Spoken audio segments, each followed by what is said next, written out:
To the river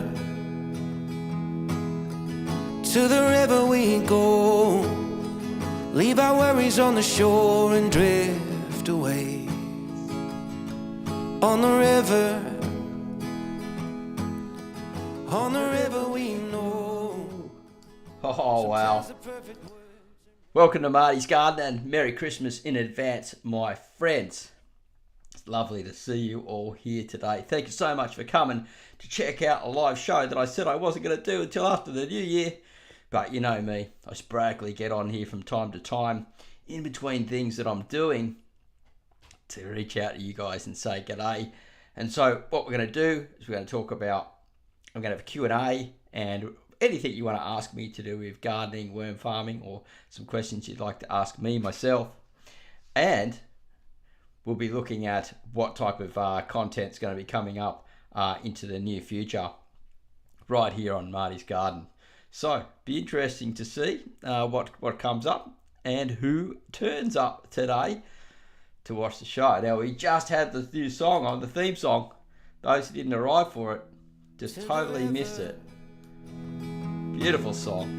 To the river we But, go, we'll play it at the end leave of our the worries video. on the shore And yeah, welcome. We've got to just give the artificial crowd a welcome as well.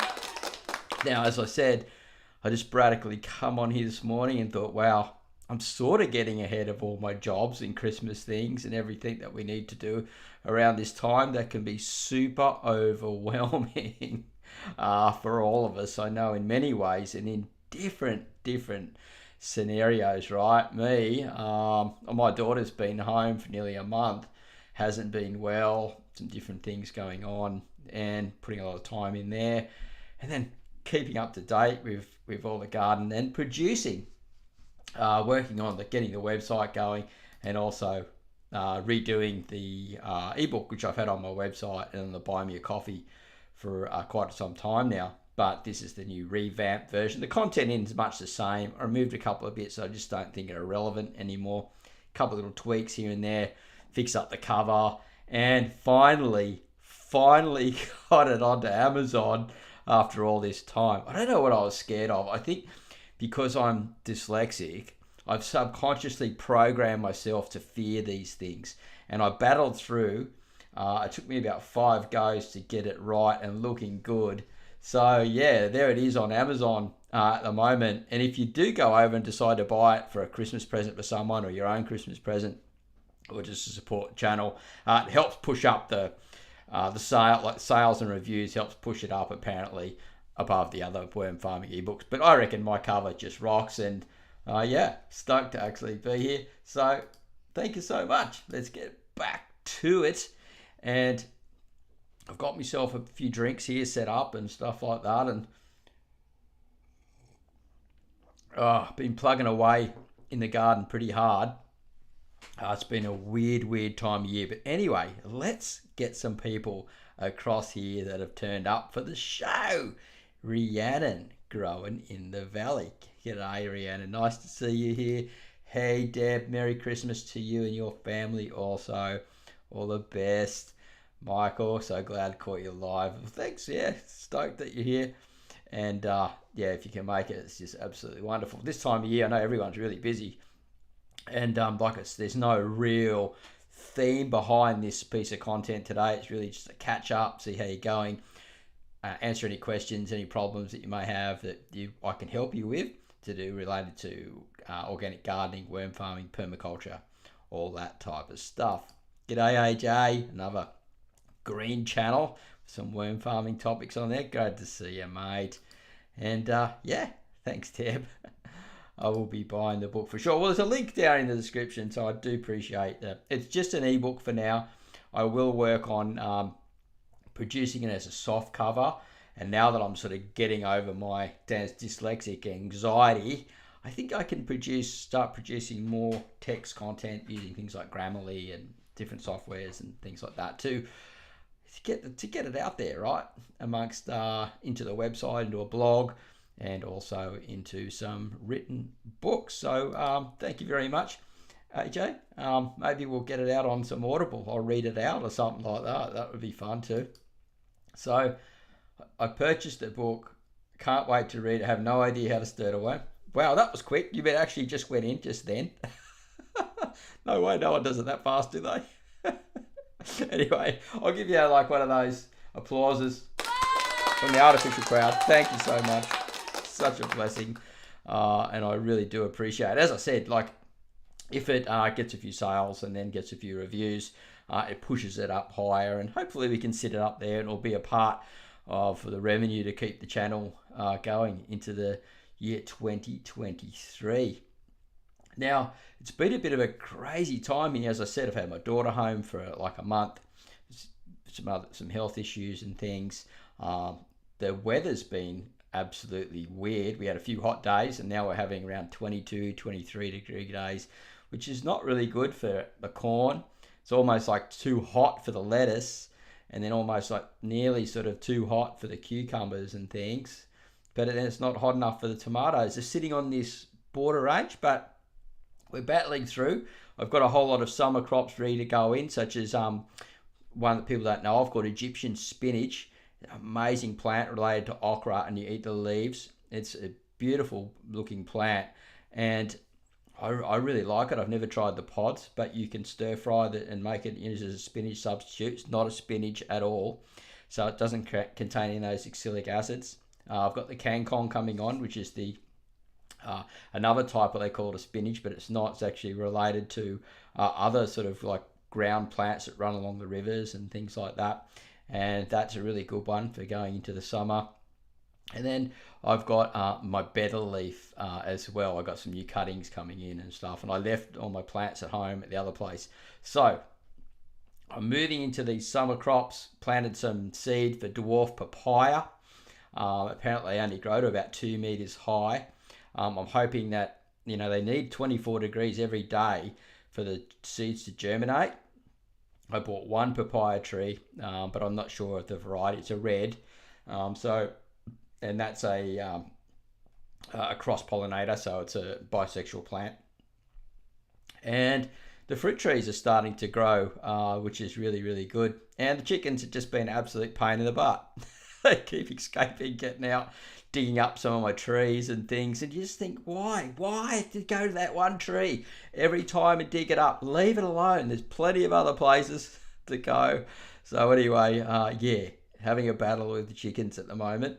And but now Karen's home from school holidays. You know, she goes out and watches them, lets them cruise around for an hour, and as long as she's not on a mobile phone too much, then she can see where they're going. But you know, it takes 2 minutes and they're there. And yeah, anyway, I've got I think I've got about 8 worm farms now, and so thanks everyone who supported that. And we've got a windrow set up with the biggest worm farm ever system at the end of it. And we got the 10,000 worms in there from WormBiz. Thanks WormBiz for the worms. And yeah, so we're starting to populate now. I think we've got probably close to 17,000 all up, if I was just to have a approximate guess of what we've got. But probably half of those are quite immature worms still. So in a few more weeks, they'll start maturing up. They'll start rubbing together and doing their thing, breeding, feeding, and dropping cocoons. I'm seeing some cocoons starting to drop now, so we'll start getting larger volumes, and then I can start producing compost up the side where the wormery is, bringing it round into the garden from windrow systems to worm farms and then worm farms built into the garden beds. So we're really getting there, which is really, really cool. But like I said, the weather's just been absolutely it's been cooler than usual. When we get a hot day, it hits everyone hard because we're just not used to it at the moment. It feels like autumn weather for where I live in the subtropics. And we're only, we're nearly at the end of the first month of summer. So yeah, it's been crazy times, and they're even predicting possible bigger cyclones this year as well, because we're in the La Nina. And so that could, there's always some problems around with sort of this gardening stuff that we're all facing. But listen, if you've got any questions that you'd like to ask, we can pretty much move straight into the Q&A. If you've got any worm farming questions, you've got anything to do with raising seedlings, organic gardening, seasons, microgreens, and anything along those lines. Happy to help. I'm building a permaculture walkway, sort of like up the side of the fence, and I was in there this morning watering, and I saw my first praying mantis this morning. I jumped up on the fence when I was watering, and I thought, you beauty, there's my first little predator that I've seen. Other than that, I've seen a couple of assassin bugs and some lady beetles and things. So now that I'm building up more flowers and more things for insects to come in, they're starting to populate, which will help take care of the garden, keep me away from having to use sprays and different things like that. So let's move into it here. We've got Michael Bissett here.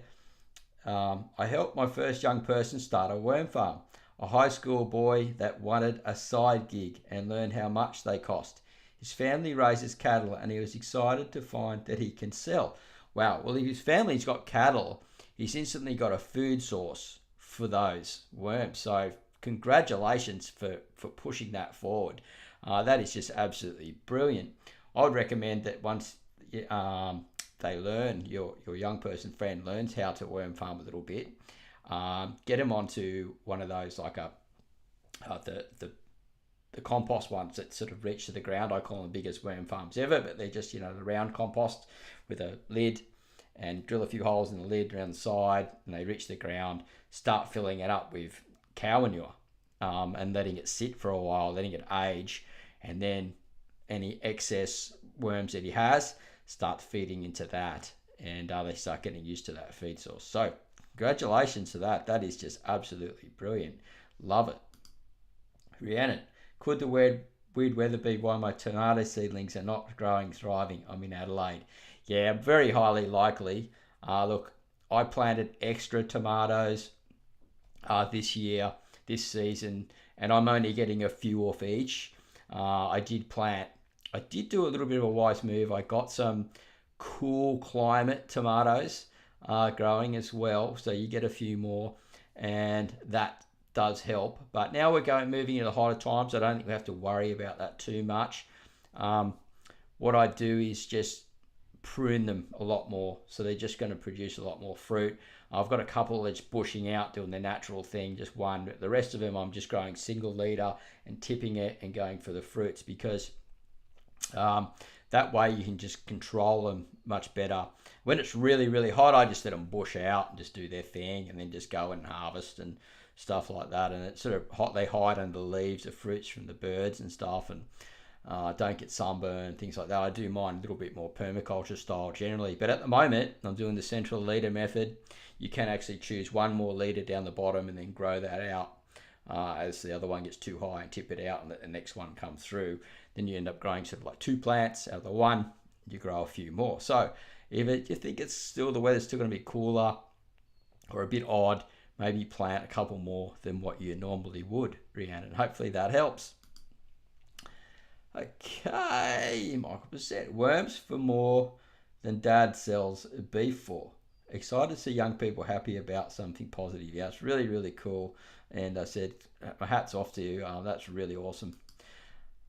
Here it is. There's my diggity dad. G'day, Dad. How you going, mate? Yep, I'm here, mate. Your dear old dad is listening well for a little while. Yeah, they usually hang around for a little while. Some people, I've got an average about 10 minutes each for people coming into the live. But, they just come in, drop in, say g'day, and do what they need to do, and then head on their merry way.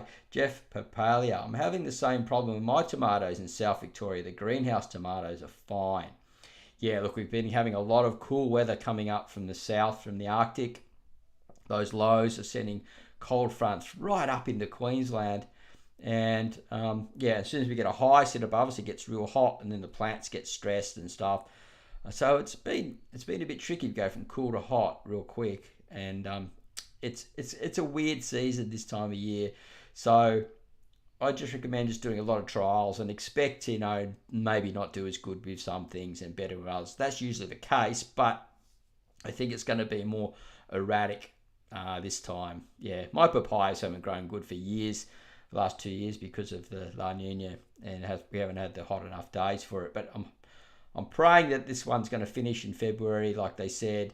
and then we'll start getting some warmer weather and some normal systems, and get back into how things should be. So anyway, that's just the way it is at the moment. And like, lots of strange things going on with the weather at the moment, but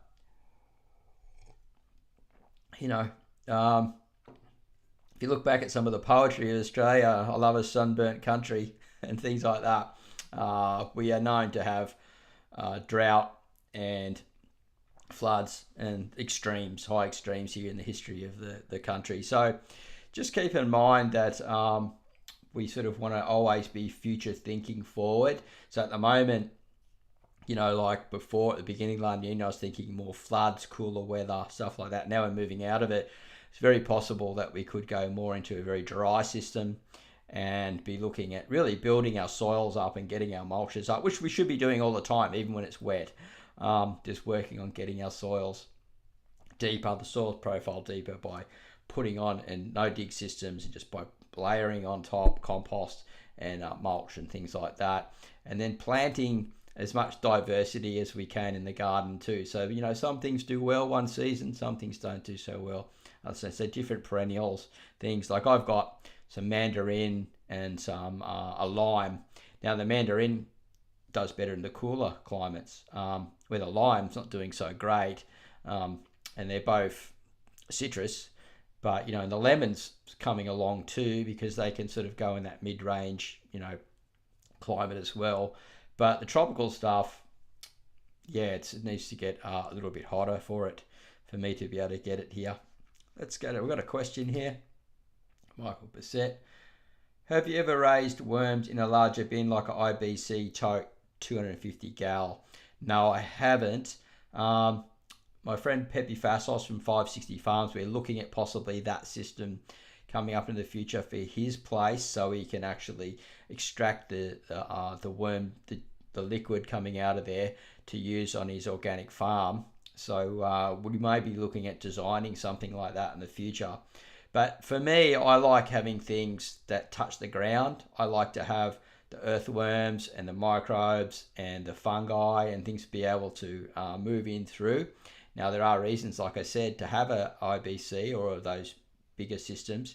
If you want to have full control over everything that's coming out of your worm farm, and even be able to possibly move it and stuff. So I do recommend them, but it's not something that I have fully built as of yet. But maybe in the near future, if we get to 560 Farms and make that happen very shortly. So yeah, the easiest part is just to let it sit on the ground and try and keep it warm by hot composting if you're doing windrows, and then let it cool down and introducing the worms into the cooler area. And then when the cooler times, the hot composting systems, they'll sit around the edge where it's warm and only move through into that. So I know I sort of went a bit off track there, but sort of trying to explain how those systems work. So anyway, if you've come in late, and I want to welcome you all to my channel, and I want to thank you all for coming here today and just being awesome, supporting me right through the year. And it's just been absolutely, it's been great. It's been a wild ride, that's for sure. Doing the move and everything from down the coast to here, and then still keeping things rolling and moving along. But going into next year, I am going to study. So studying film school, we're going to be I'll meet up with some people. I'm sure we'll be able to run live shows and different things. So there'll be a lot of collaboration going on, and so to help me with my channel there. That's what I'm hoping. And also YouTube are sort of like splitting up the lives. So if people aren't watching lives, then they get shown them. Now they won't get shown them as much possibly going into next year because they don't like them. So that was sort of like ruining the channel a bit. People come in and just leave 5 seconds later because they're not into the live show. They want to watch a different type of piece of content. They're not into shorts, so they don't like the shorts. So that YouTube are trying to figure out which audience and inside a person's channel what to feed them. So that's one of the reasons why I didn't end up starting the second worm farming channel, because I was advised to stick with it until around about February, and they're going to be sorting out these scenarios. So if I produce a worm farming video, it'll only go to the people in my audience and my channel that like the worm farming. When I produce a permaculture one, they'll get that. The permaculturists will get that. Or if you like both of them, then you'll get both. So I'm really hoping that works. And also, if you're into the live shows, you're going to be the ones that get shown the live shows. So that's the reason why we didn't end up changing and starting a new worm farming channel, which is good because it's going to save me a lot of time and really sort of help me manage workflow and things. And it means that I can actually go in and just talk about my worm farming book and stuff, which is now in Amazon, so people can actually purchase that if they want to now. And if you do, please give it a review as well, because the sales and the reviews will help push it up into the Amazon marketplace. So it's been a real challenge getting that done all on my own, but yeah, it's been fun too. Here's go, Deb. Got a question here. I bought the mixed beans in Coles you suggested, soaked in water 2 days, then planted. Now I have about 8 seedlings. Now I have no idea what is popping up. Lol. You have any tips, Marty? Okay, the mixed beans in Coles.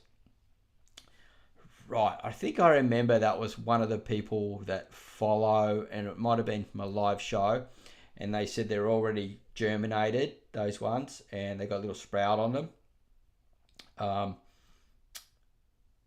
Is that what we're talking about? Because I'm a little bit lost on that. But you said here you've soaked it in water. So they could be microgreens beans. Is that what we're talking about? We're growing them on for food. I just need a little bit more information there, Deb, because I produce so much content. Sometimes I can forget, because there's going to be some similarities of things like that we've done with beans before. And AJ, yeah, YouTube is challenging, but we just keep moving forward. Yeah, as long as you enjoy it, I think that's the way to go. I definitely enjoy it. It gives me the freedom to stay. Like this month, like I said, my daughter wasn't well, and I work from home, so I was able to, take care of her, which is really brilliant, without having to scoot off on a 9 to 5 and being a full-time single dad and leaving at home on her own. So yeah. It is a challenge, but also a blessing at the same time. Yep, that's the soup mix. Okay, try and figure out what's in there. I'd be just like separating what you think you want to grow, and then look at other ones like that you want to sort of cut and eat as salad and stuff like that. I haven't really done too much of that with that soup mix, so I wish I could help you a bit more with it. But what I do is, when I've got spent stuff like that, is I just I grab what I need and what I'm going to eat, and then I just put the rest in the worm farm. I threw in half a tray of red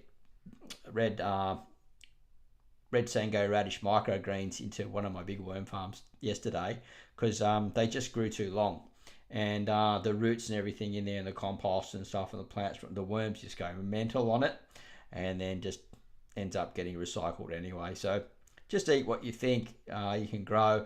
These things are really trial and error, and I know there's lentils in them, there's peas, so I would be focused more on the peas, actually, of growing the peas on, eating the pea shoots, because I really like those pea shoots, and keeping a few peas to maybe grow. So that sounds really fun, and thanks for sharing that with us, Deb.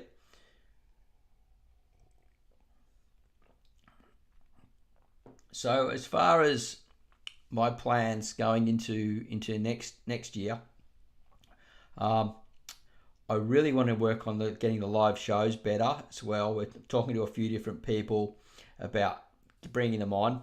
Mark from Self Sufficient Me said he'll come on. I've just got a matter of just lining up for him. Tony from Simplify Gardening's coming on. He's got an awesome composting book that he wants to share with you all.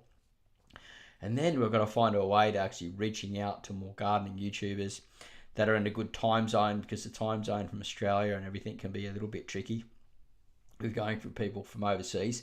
And work on these, getting these live shows really performing much better and more interactive and things like that. But as you've seen quite a few of them before, I've been able to drop some videos into them, some slideshows, different things. So we are slowly getting better at them. Other than that, when I just sporadically make some of these ones like this, and I'm going to get some Marty's Garden t-shirts made up. This is one that I bought the other day at D-Max, The legend. I love that t-shirt. So, you know, hopefully we get into quality like that. We're looking at some merch, different things. I applied to Amazon merch and waiting for them to get back to me.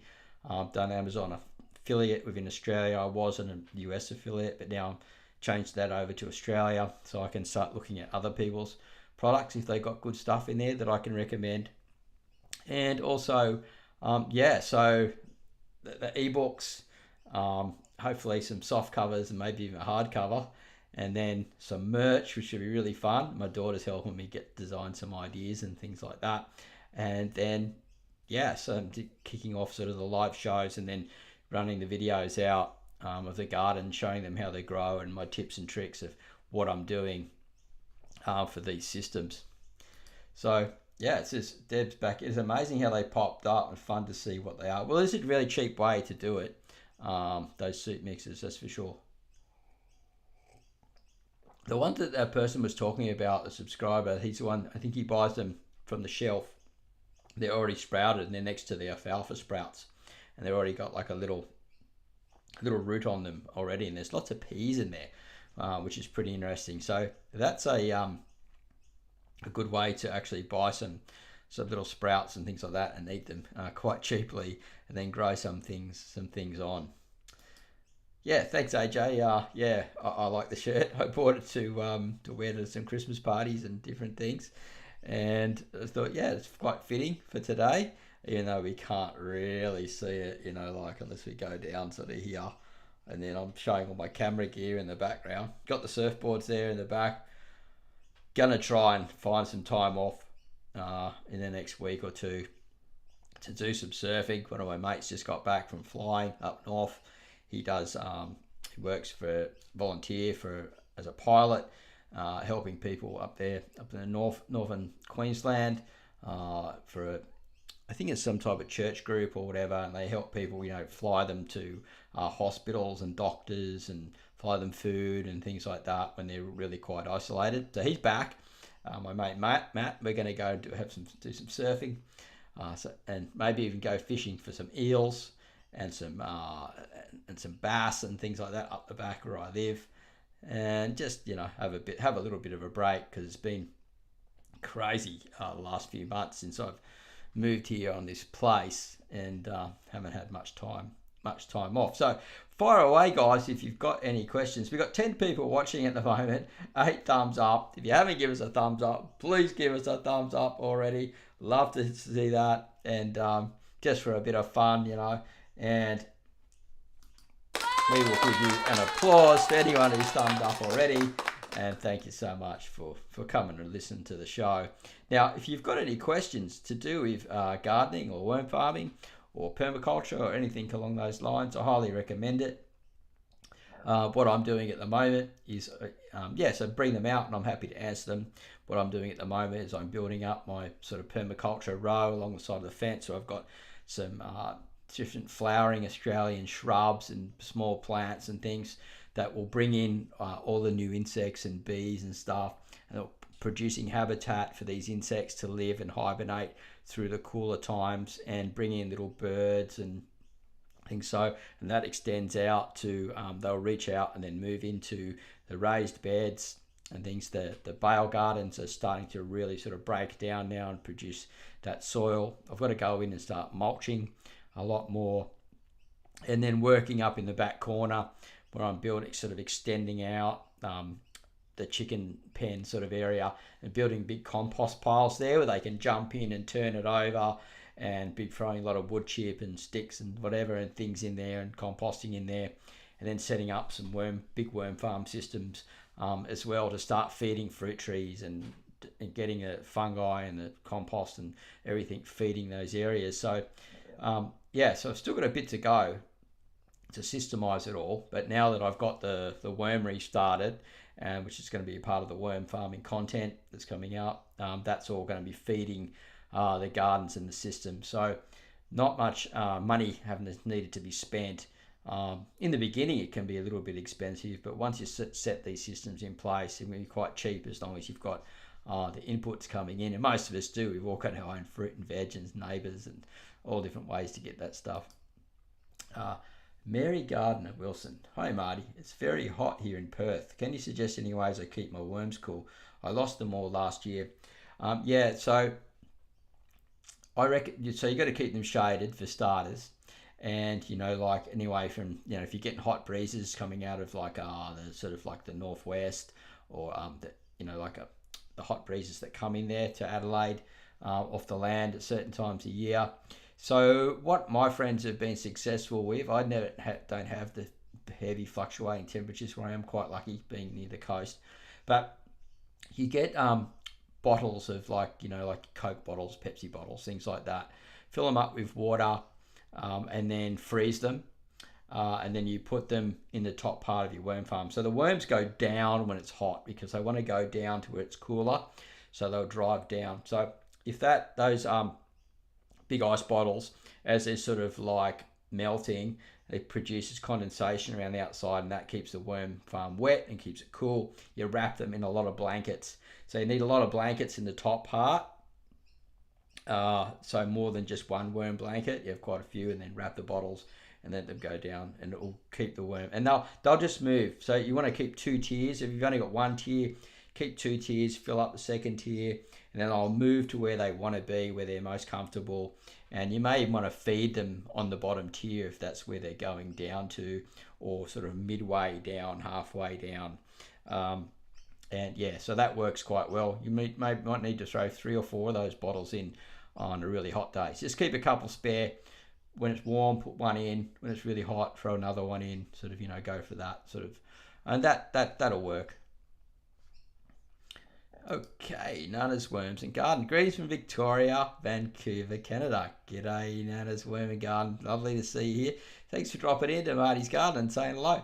We've got 14 people watching, 12 thumbs up. If you're coming in late onto the show, just want to welcome you all. Merry Christmas and going into the Happy New Year. That you all stay safe, happy, and it's can be quite trialing times for all of us. Some of us really enjoy the Christmas time. Some of us find it really hard and struggle because it's more there's more expenses. It's harder to get everything done. We actually have less time and things like that. So I totally understand that. And so what we try and do is just keep a good positive mindset on it all, and think good happy thoughts, and how be grateful for what we have. And life will go on and it will be enjoyable. So yeah, welcome if you've come in a bit later to the start of the show. And I'm just letting people know that I released my ebook, Starting a Worm Farm, a Beginner's Guide, onto Amazon. Really excited about that.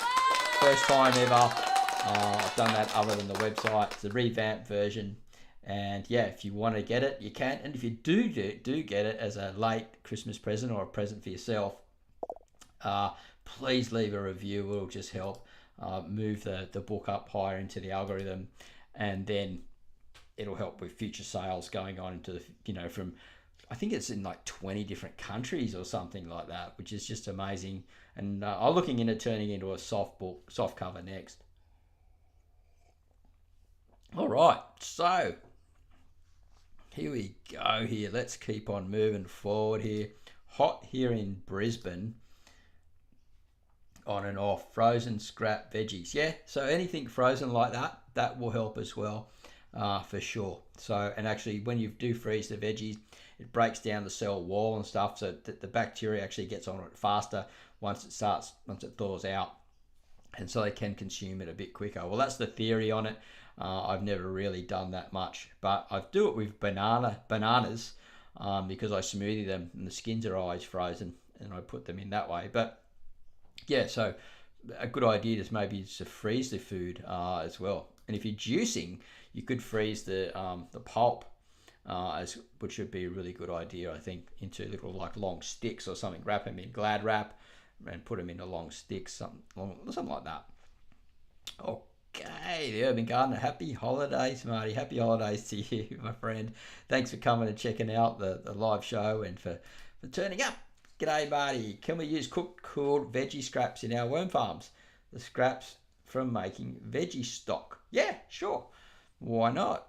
I think that's a really good idea to do that. And I would see if you're throwing that in the bin, it would be a real waste because it's already sort of like mashed and decomposed a bit and stuff, so it will break down quicker.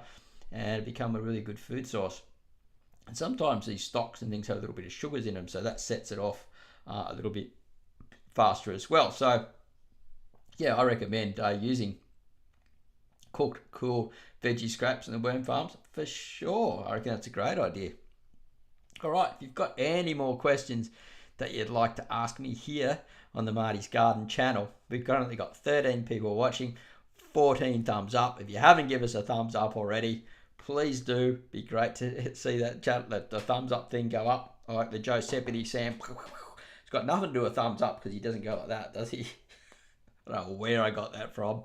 But anyway, yeah, please do give us a big thumbs up and let the YouTube algorithm know that you're enjoying and getting value from the show. And as I said before, I wasn't going to do a live show until after New Year, but sort of getting on top of things. Still got to mow the lawn. That's growing like crazy because the ground's so wet from all the moisture down deep coming up now. And so, yeah. But I bought one of those electric mowers, and it's light. It's like a toy, but I love it. I've got to get another battery because they don't last long. But it's just, you just kick it off and it hits a little bumper and it stops. It's not dangerous. It's light. It's really good on my neck because I've got a bit of this bad neck. And I just mow around and it's not noisy. There's no smell. So I really love that electric mower, and it's not connected to any cable. So yeah, love that thing. Not giving a review, not sponsored anyway. But yeah, so that'll be me later. But I think Karen wants to go see Avatar in 3D, and she's still sleeping at the moment. Teenagers, man, I'll tell you, they can sleep. But yeah, we'll wake her up. Maybe we'll go down around lunchtime-ish or something, go see Avatar at the local cinema. If anyone's seen that, it looks pretty awesome. I like 3D movies, so it could be a bit of fun. Let's go here. I usually use compost. Hang on. Deborah Sutcliffe. I usually use compost or give to chickens. So great, another place to use them up. Yeah, for sure. I recommend anything that we're using, that we're eating, whatever, that scraps, off to the chickens and off to the worms for sure, and then mix it up. And you know, like, it's a battle between what I feed my compost worms and my chickens some days. Z, do you have any idea how to grow burdock plant by roots or seeds? No, sorry, mate. I don't. Never actually grown it, but good luck with it, and I wish you all the best. And if I do, I'll let you know, but I haven't as of yet. Deb's backyard. Good to hear you're going, Marty. Glad you came on. Yeah, mate. Well, you know, we need to come on here and connect. It's always not about creating the best video and the best content and all this type of stuff. I just really appreciate everyone that comes to watch my content. So I want to reach out and say thank you at the same time. Give everyone a bit of an update so they know what we're doing, because it's a bit hard doing the updates in the videos these days, because then people skip it, and then when they skip certain sections, it shows a YouTube algorithm that they're not watching as much as the video and all these things. So YouTube is definitely a bit trickier than what I had. So these live shows like this, or in the posts, the community posts, is generally the way that I do most of my updates now, unless it's really something really big. Okay, we got a question here from Tracy C. How do you keep the ants out of the worm farm? I have ants everywhere, even in the Hills Host clothesline. And Merry Christmas, Marty. That's a really good question, Tracy. I do have 2 videos on my channel about ants and worm farming. So if you go on the channel and type that in, you'll get access to those. And it's 2 different ways. One is a plate that you put, like a big saucer, that you put underneath and into the legs, like a big saucer that you would put it for a pot plant. And the other way is to actually, if your worm farm is too dry, then they will move into that farm. So you need to be able to, your worm farm needs to be able to drain really well, and you need to be able to flood it from time to time, especially in the warmer seasons. You can flood it 2 or 3 times a week. And then as long as it's running out really quickly and filling up that bucket really quick, not getting blocked anywhere, it's fine to do that. And the ants won't hang around, they hate it. So if you make the areas really moist where the worms are hanging around, then they don't they don't like those areas. So yeah, you hit them with a hose, all types of stuff. If you build really good friable deep soils, things, generally it depends on the type of ants, but if you have a look around at what they are, you might see that the nest is underneath a tree, somewhere where it's drier, or it's covered in some type of way. But definitely with the worms, you can use the big tray for the pots into the legs, or flood the system more often. But anyway, have a look. Like I said, there's 2 videos there on my channel, and also in the members area we talk about ants, and in the book here that's just been released onto Amazon, that has things more about pests and stuff like that, and really teaches you everything you need to know about worm farming and getting started along those lines. So that's all in that book as well. Bird, hang on, let's go here and back. LP's arrived. G'day LP, good to see you here, mate. Thanks for coming and watching the show. How you going? It's stoked to see you here. Kieran, I like these live meetings things. Nice to see you, mate. Well, thank you. I like them too. I know they're not for everyone, but YouTube's sorting it out, so people that don't like them don't get shown them into the future, and then it doesn't affect the channel as much. And people that do enjoy it will get fed these type of videos. So I just love connecting with everyone, saying thank you.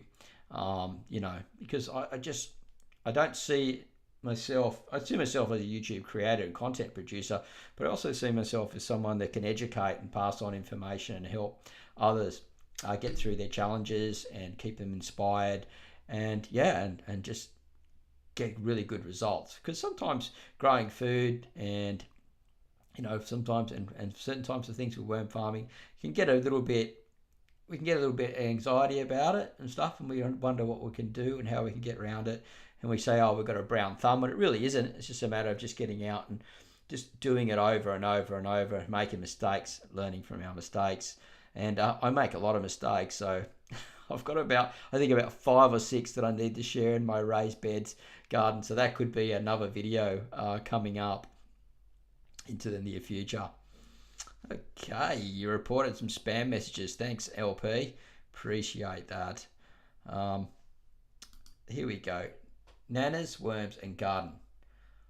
I heard you can drown the ants out, then drain the bins afterwards. Yeah, so it's like I mentioned before, you can, if you flood the worm farm with good quality water, so not chlorinated water, rainwater or dechlorinated water, and as long as the worm farm it's got the beddings really good and everything's set up properly, it will flood straight through. And that's I teach this actually in the Worm Wranglers members area, how to do this quite well in some of the videos in there.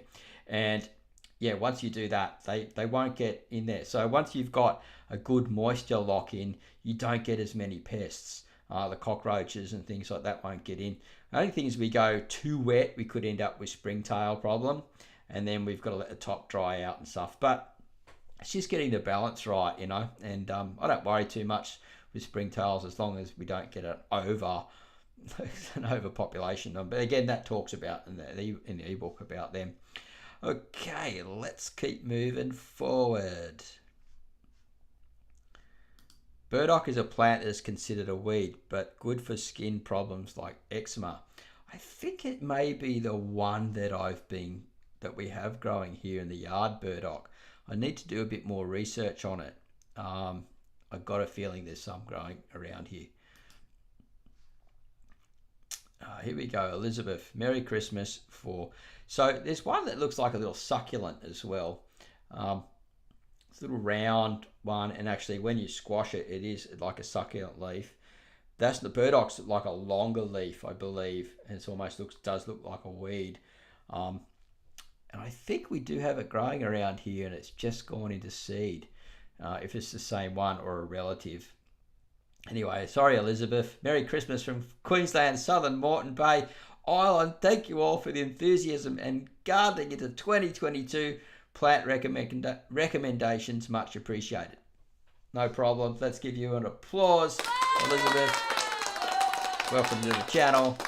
And I'm pretty sure you've been here before. So I'm just looking at, like a plant that I want to shout out now is something that most people don't know about, Egyptian spinach.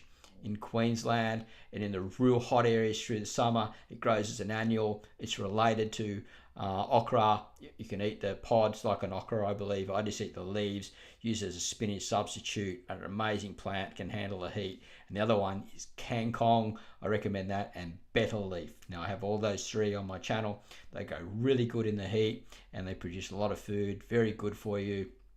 And I haven't been able to get the Egyptian spinach up the last couple of years. It's been too cold, but hoping that we'll get it up this season. And when I get it growing, I will be showing you guys. It is an awesome plant.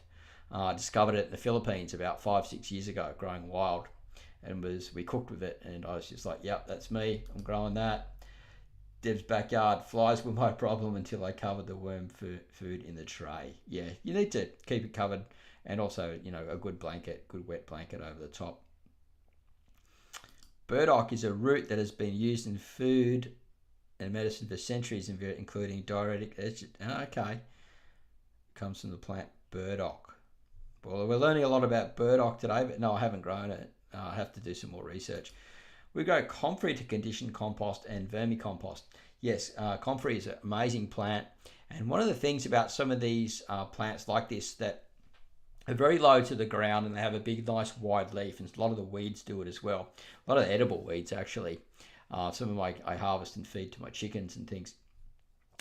They actually have a very long taproot, and they're designed to actually break open clay soils, things like that, where the actual nutrients have been leached down very, very deep and gotten lost away from the plant. So it brings it up via the root again, attaches into the leaves, and then breaks down and refeeds the system. So it's very highly nutrient dense, and an amazing food. I've make a thing called mock fish with it. You got to be careful with eating it. Apparently, if you eat too much of it, can have bad effects. So I don't want to get into that whole thing, but I do eat it from time to time, and I batter it and then cook it, and it's called mock fish.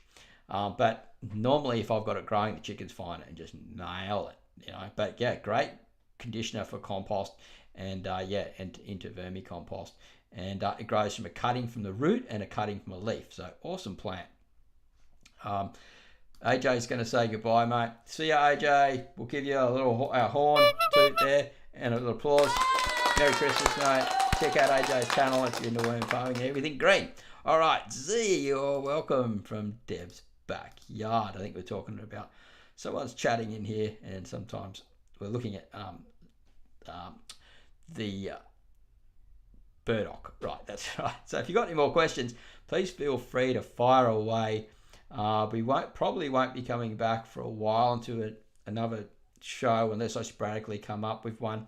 I'm going to be working on building the website in Shopify, which is YouTube have linked now with Shopify, and so I can get my products in there and different things, and I can actually share it on a live show. So I've produced something, I can show it to you much easily than going on to links and doing things like this where we have to share the screen and stuff. Apparently I can just pull it straight in, which is going to be really cool. And we'll be looking at some good, maybe some merch. I think that would be really fun. As you can see if we go on the screen here, you can see my shirt there. I produced those shirts, but they're just too expensive to sell. So I think we'll be looking at probably, other things that are a bit easier to produce and a little bit cheaper to sell. But I've got a new logo, and I can't really show it here yet. But it's a tree it's in the bottom left corner of that book actually. But I'll show it to you in the very near future. But it's a tree, so you can see the plant above the ground and the roots below the ground. And we're trying to work out some type of tagline to go with that at the same time. It's a beautiful looking logo. And so, I'm stepping it up to try and get things looking much more professional on each end. And just being, I'm at the moment cameraman, producer, script writer, lighting, sound, editor, distribution, marketing. I'm flying many flags at the moment, my friends. You can see it can get pretty busy. So we just stay on top of it and just keep moving forward. But when I produce these products like the book now, once that's up, and they might get revamped every few years to sort of modernize them for the time. but it's something that's evergreen. So the content will be just as valuable in 10 years as it is today. And it's everything that I've learned over the years about just setting and starting up small worm farms. So if you're interested, there's a link in the description down below for Amazon. And the book is in now and they're selling. And if you do get it, it's going to help push it up in the algorithm. And also at the same time, if you leave a review, it'll help with future sales going into the future. So we've got 15 people here watching at the moment, 19 thumbs up. We've got about 10 minutes to go before we head off. What I do at the end of the show, we roll out the theme song, drag in people saying goodbye to each other and stuff like that. And go for there. So we got Deb. Bye, AJ. Merry Christmas to you. I think, he's probably already gone. But good dude, AJ. He's been on the show live before, and I guess you'll get him back on again into next year. I'm sure he'll be keen to get the AJ back on. So let us know in the comments box down below, or if you'd like to see AJ come back on to the live show, and maybe we can work out what you would like for him to talk about. And a few of us are going to be saying the Merry Christmas. And it's just, I wish I had some Christmas music in the background here for us to play, but I don't at the moment. Deb's Backyard, great Marty, you'll do awesome. Can't wait to watch you grow on YouTube. Well, thank you.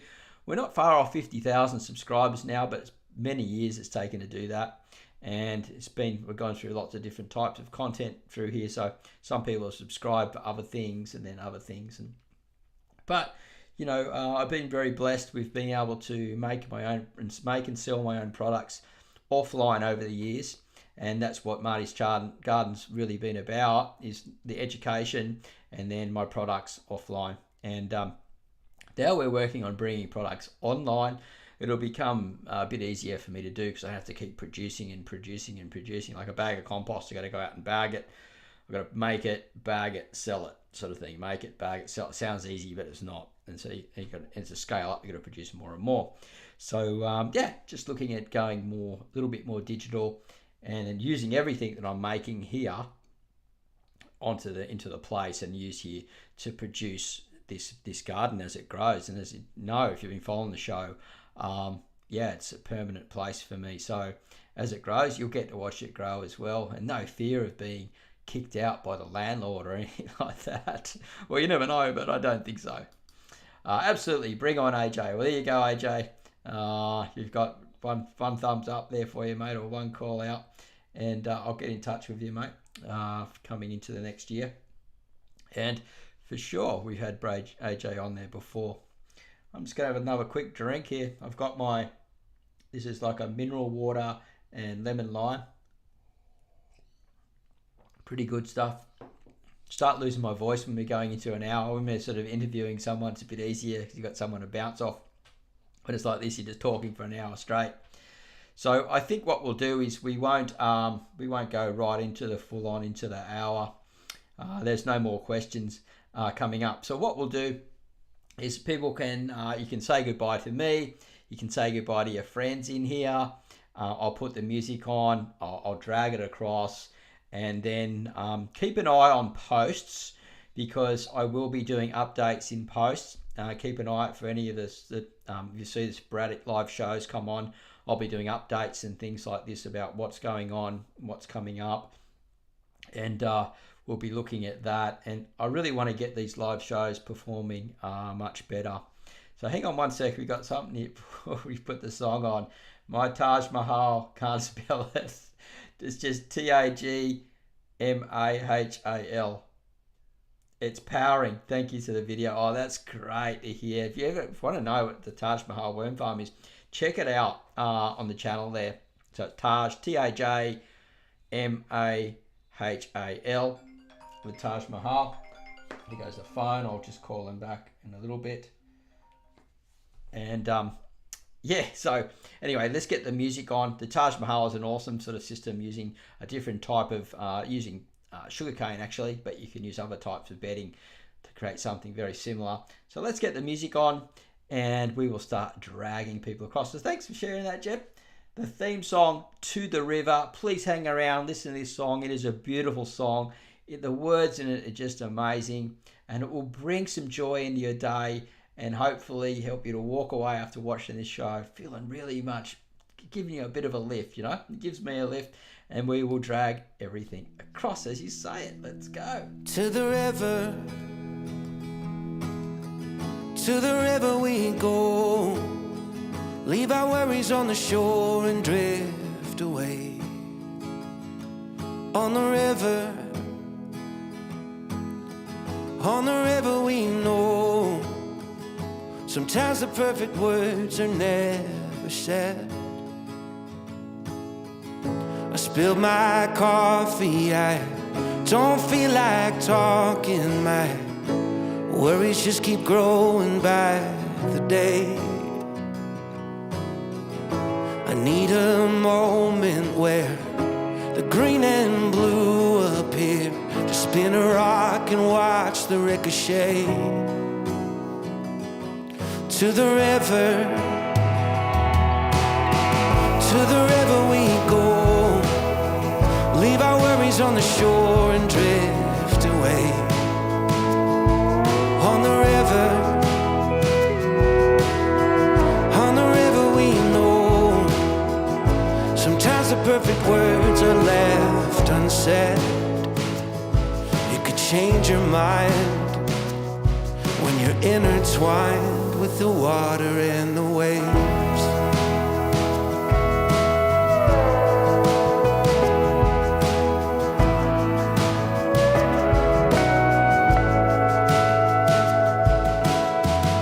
As I grow older, well, that boat I'll never sail. It works better than the pills the doctor gave. And with that old fishing pole, I still catch them by the bucketful. The kids are helping on the grill and sneak a taste. To the river we go. Leave our worries on the shore and drift away. On the river we know.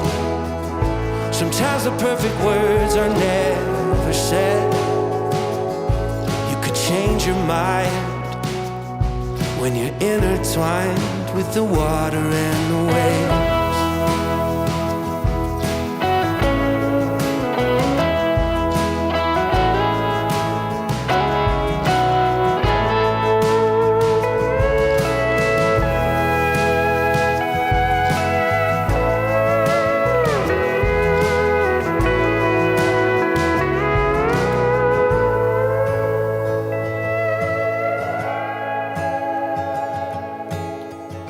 I hope you find this place before you end your days.